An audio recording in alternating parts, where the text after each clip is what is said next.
Complain भएको थियो पब्लिकहरू नागरिकको तर्फबाट प्रशासनिक हिसाबले दुःख दिने, अप्ठ्यारो पार्ने, त्यस्तै भ्रष्टाचार गर्ने, नागरिकलाई धेरथोर पैसा नलिकने, काम नगराउने जस्ता विभिन्न समस्याहरू नागरिकले हैरानी खेपिरहेका थिए। तर अहिलेको अवस्था चाहिँ त्यो छैन भन्ने चाहिँ रहेको छ, जुन चाहिँ एकदमै राम्रो विषय पनि हो। नेपाली नागरिकले यस्तै वातावरण खोजेका हुन् र यति बेला चाहिँ त्रिभुवन अन्तर्राष्ट्रिय विमानस्थलको भित्र जुन अध्यागमन क्षेत्र हुन्छ त्यहाँ चाहिँ अब भिडियो खिच्न अलाउ हुँदैन र त्यसपछि चाहिँ त्यहाँबाट बाहिर आइसकेपछि चाहिँ जहाँबाट प्लेन चढ्न जाने क्षेत्र पनि हो, तपाईँ जाँदा अथवा आउँदा देखिरहनु भएकै क्षेत्र पनि हो र यो क्षेत्रको पनि यसरी एक चक्कर मारेर भित्रबाट जहाँ सामान्य यात्रु छिर्नुहुन्छ त्यहीँबाट चाहिँ घुम्दै फेरि तल अध्यागमन विभाग हुँदै एक चक्कर लगाउने यहाँ कार्यक्रम अहिले तय भइरहेको अवस्था रहेको छ। र किन उहाँ यहाँ आउनुभयो, उहाँको उद्देश्य के हो भन्ने विषय चाहिँ उहाँले प्रश्न पनि पार्नु भएको छ। त्यो विषयलाई हामीले अन्तिममा राखेका छौँ, उहाँले बोल्नु भएको विषयलाई।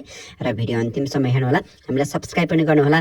नयाँ सरकारले गरिरहेको काम कर्तव्य र उहाँलाई केही सुझाव छन् भने दिन पनि नबिर्सिनु होला। र यसरी चाहिँ पछिल्लो समय चाहिँ गृह प्रशासनको बेसी कम्प्लेन भएको थियो। हजुर, बेसी कम्प्लेन भएको थियो पब्लिकहरू नागरिकको तर्फबाट चाहिँ यहाँ हाम्रो सामान हरायो, यहाँ बेसी भन्ने सुनियो कि त्यही हो हिसाबले चाहिँ हामीहरू आएर के रहेछ अवस्था अनि त्यही भएर छड्के गर्न आएको।